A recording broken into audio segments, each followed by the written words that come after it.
There should come the time in the life of every Christian when they ask, how does God want me to worship Him? Let's talk about that. Follow me.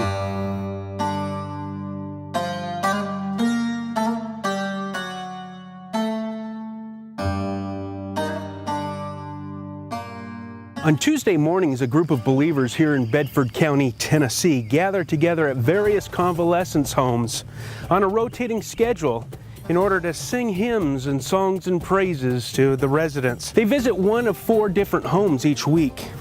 One week at one center, the next at another, and so on. And then after the 4th week, the rotation starts all over again. The infirm, which in many cases are living out their remaining days in these facilities, are visibly quickened during these visits. Quickened. It's an old King James English term, which according to studylight.org can be defined as made alive, revived, vivified, reinvigorated, accelerated, hastened, stimulated, incited. And these, dear people, are those of which the preacher wrote in Ecclesiastes chapter 12. Remember your Creator also in the days of your youth, before the evil days come and the years draw near in which you will say, I have no pleasure in them. But these do get pleasure from the hearing and singing of beloved hymns, many of which they've heard their entire lives, perhaps sung to them by their mothers or their grandmothers, and oft repeated in the church buildings that they grew up in. Songs that remind them of the times before that which the writer of Ecclesiastes continues to describe as the day when the keepers of the house tremble, and the strong men are bent, and the grinders cease because they are few, and those who look through the windows are dimmed, and the doors on the street are shut, and the sound of the grinding is low, and one rises up at the sound of a bird, and all the daughters of song are brought low. They are afraid also of what is high, and terrors are in the way. These hymns speak to them of heaven, of their eternal reward, a time when all will be made new again, where there is freedom from pain, where there are no more tears, and where they find themselves in the loving embrace of the one who created them. You can see it in the gleam in their eyes as voices rise up in harmony as a soothing aroma before the Lord. You see it, and you are blessed.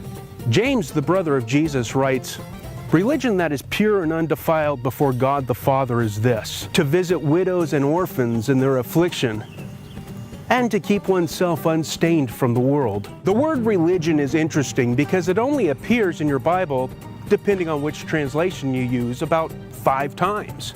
And it's translated from a couple of different Greek words. The word James uses, threskeia, basically means worship, especially external, that which consists of ceremonies. It's demonstrative, that is, you can demonstrate it. Now, when I think of ceremonial worship, and I'm sure many of you conjure up the same images when you hear that term, I'm thinking Aaronic priesthood type of ceremonial worship. I'm picturing ritual cleansings and holy altars and solemn processions and elaborate multi-layered priestly garments and prescribed feasts and many other things that show that one is pious or worshiping Jehovah. But when we really understand what is being communicated by James in verse 27 of chapter 1, it can be accurately translated as ceremonial worship that is blameless and unsoiled in the eyes of God is to visit orphans and widows in their thlipsis. It's a pressing together,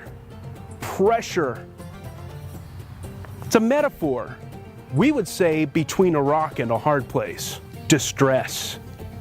Visiting orphans and widows in their distress is perfect and blameless worship of Jehovah. James is reminding us of the words which Jesus spoke. I was hungry and you gave me food.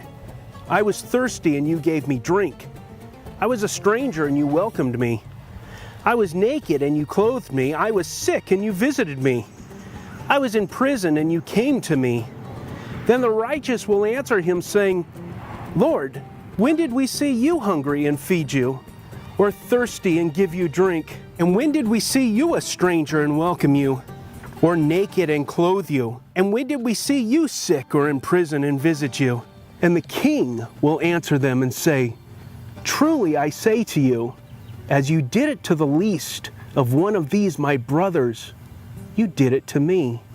On Tuesday mornings, a group of disciples here in Bedford County, Tennessee, gather at various convalescence homes to worship God. You are tuned in to the GCT Network. This is your Great Commission transmission. At GCTnetwork.com.